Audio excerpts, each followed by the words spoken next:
Hello friends, let us now learn some important points about programmed death 1 receptors. So what is programmed death 1 receptors? These programmed death 1 receptors are actually present on T cells, and these will inhibit T cell activation. Okay, these are present on T cells and they will inhibit T cell activation, and therefore they allow the tumors to evade the host immunity. They will allow the tumors to evade the host immunity. How? Because they inhibit the T cell activation, and they also activate the expression of PDL1, that is programmed death ligand 1, and PDL2.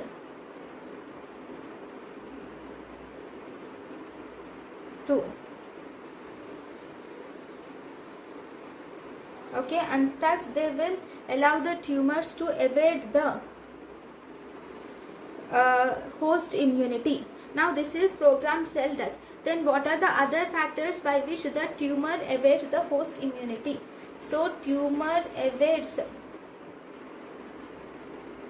host immunity by what are the following mechanisms?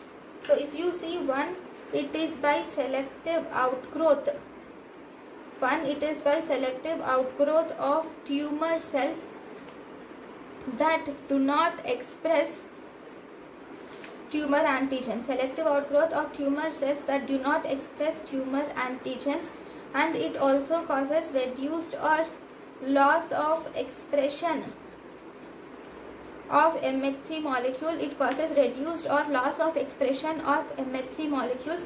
Third, it causes upregulation of PDL. This is upregulation. Increased or upregulation of factors like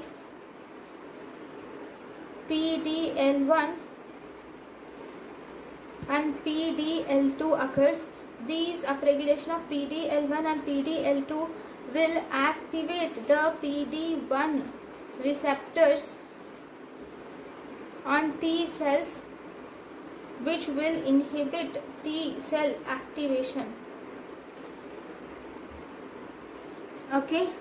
Then fourth, it is also by secretion of immunosuppressive factors. It will secrete immunosuppressive factors like transforming growth factor beta and also galectin. Then fifth, it will also cause induction of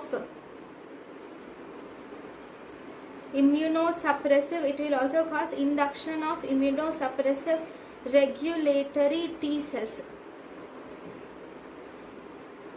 and thus cause immune evasion. Okay, so these are the different processes by which tumor evades the host immunity. So thank you for watching.